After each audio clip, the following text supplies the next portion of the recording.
முதல்ல எதை மாத்துறாரு அப்படின்னு சொன்னா பேச்சதான் ஆண்டவர் மாத்துறாரு. ஆமேன். நான் மோசையோடு இருந்தது போல உன்னோடும் இருப்பேன், உன்னை நான் விட்டு விலகுவதும் இல்லை, உன்னை கைவிடுவதும் இல்லை. மோசையோட ஆண்டவர் எப்படி இருந்தாரு? மோசையோட ஆண்டவர் எப்படி இருந்தாரு? வேதம் சொல்லுது, மோசையினுடைய வாயோட கர்த்தர் இருந்தார். எதோட கர்த்தர் இருந்தாராமா? எதோட கர்த்தர் இருந்தாராமா? வாயோட கர்த்தர் இருந்தார். வாயோட கர்த்தர் இருந்தார். அப்போ நம்முடைய வாயோட கர்த்தர் இருக்கணும். மோசையோட இருந்தது போல என்னோட இருங்கப்பான்னு சொன்னா ஃபர்ஸ்ட் எடுத்த உடனே என்ன அப்படின்னு சொன்னா வாயோட தான்.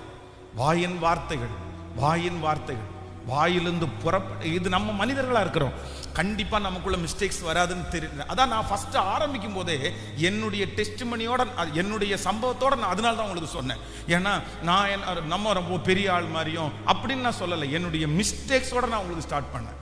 எதுக்கு அப்படின்னு சொன்னா நான் இப்படி பண்ணினேன், அதனால இப்படி விளைவுகளை நான் சந்திச்சேன். இல்லை இது அன்னைக்கு நம்ம நிறைய பேர் நினைப்போம், எங்களுடைய முன்னாடி இருந்த பரிசுத்தவான்கள் எங்க பாஸ்டர்லாம் இருந்தாங்க, அவங்கள ரொம்ப என்ன நிறைய திட்டி இருக்கிறாங்க, நிறைய பேசி இருக்கிறாங்க. ஆனா நாங்க தப்பா எடுக்கவே இல்லை, ஒரு நாள் கூட தப்பா எடுக்கவே இல்லை.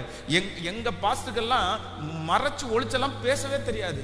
இல்லைன்னா அந்த ஒரு கஷ்டமான விஷயத்தையும் அவங்க அப்படியே அப்படியெல்லாம் பேச மாட்டாங்க. அவங்க எல்லாம் பேசினா எப்படிதான் பேசுவாங்கன்னா வெட்டொண்டு துண்டு அப்படிதான். வீட்டுக்குள்ள பிரதிஷ்டை பண்றதுக்கு உள்ள போயிட்டோம்னு வச்சுக்கோங்களேன், அந்த வீடு சரி கட்டுறது சரியில்லைன்னா காலடி எடுத்து வச்சு டெடிகேஷன் பண்ணும்போதே என்ன சொல்லுவாங்க தெரியுமா? என்னப்பா வீடு கட்டி இருக்கிற இப்படி அப்படின்னு வீடு கட்டுறவனே பார்த்துட்டுவாங்க.